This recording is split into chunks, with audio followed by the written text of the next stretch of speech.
साधु मेला हेब नेमाळ बटरे गुप्त यज्ञटी होइब दिन अच्युतिर कामना पूरिब मोवचन अटे ध्रुव भक्तंक दुख निकटे घुंचिब कली जुग हटिଯିव अनंत जुग जे साम्यवाद हेब सत्य प्रचार होइब।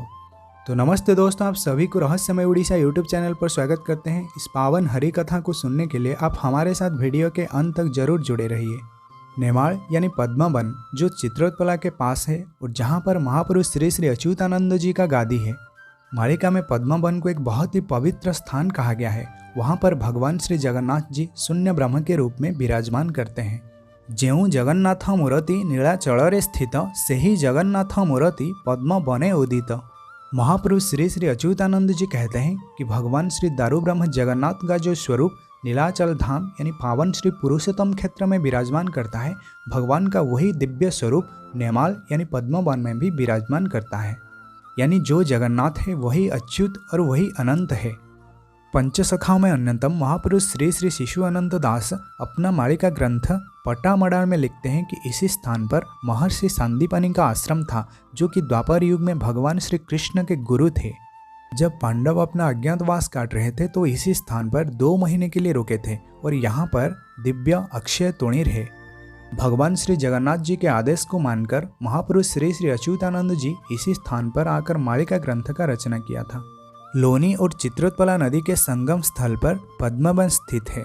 मालिका में ये भी प्रमाण मिलता है कि जो चित्रोत्पला नदी है वो माता गंगा से 100 साल बड़ी है और इसी चित्रोत्पला को गुप्त गंगा कहा जाता है और खीर नदी भी कहा जाता है। चित्रोत्पला का ऐसा महिमा जिसे कई दिनों तक बात करने पर भी ये खत्म नहीं होगा।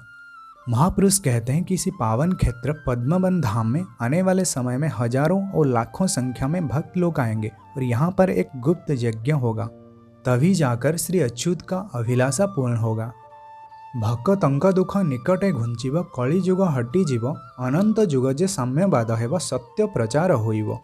महापुरुष कहते हैं कि आने वाले कुछ ही दिनों में भक्तों का दुख कष्ट सब कुछ खत्म हो जाएगा और अनंत युग यानी आद्य सत्ययुग का प्रारंभ होगा और सत्य का प्रचार होगा। दिन दुखी हुई भक्ता वंचिले चारि जुग बीती गला अनंत जुग को साइती रखी भक्तंक पाई भला। सत्य त्रेता द्वापर और कली 4 युग बीत गया, लेकिन मेरे भक्त हमेशा अपना जीवन दुख में व्यतीत किया।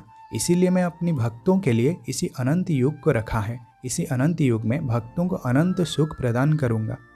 अगर भक्त नहीं तो कैसा भगवान? भगवान इसीलिए आते हैं ताकि भक्तों को इसी नर्क से उद्धार कर सकें।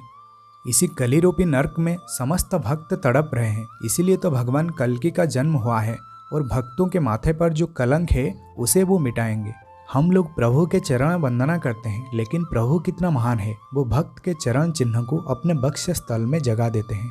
सत्ययुग में महर्षि भृगु भगवान स्वयं नारायण की परीक्षा करने के लिए वैकुंठ धाम गए और वहां पर भगवान श्री हरि के बक्ष स्थल पर लात मारा तो भगवान श्री हरि तुरंत ही उनके चरण पकड़ लिए और उनसे बड़ी विनय भाव से पूछा कि हे महर्षि, क्या आपको कष्ट तो नहीं हुआ?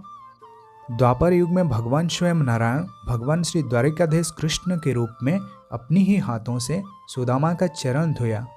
इन सभी बातों से आप अनुमान लगा सकते हैं कि भगवान अपनी भक्तों से कितना प्रेम करते हैं।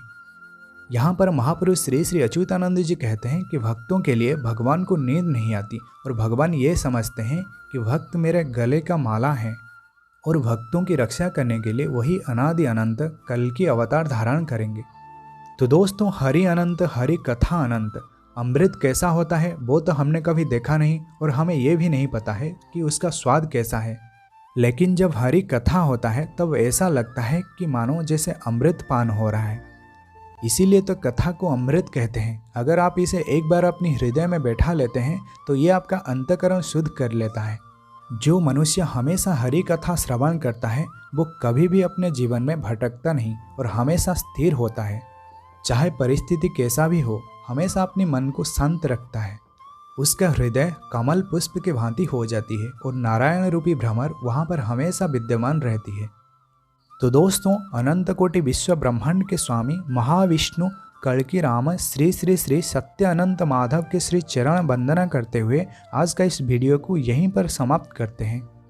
राम हरे कृष्ण हरे राम हरे कृष्ण हरे राम हरे कृष्ण हरे अनंत माधव हरे। तो दोस्तों, अगर आपके मन में कोई भी सवाल है तो आप हमें कमेंट सेक्शन में ज़रूर पूछिए। आप सभी को जय जगन्नाथ, जय पंचसखा, जय उड़ीसा, जय भारत।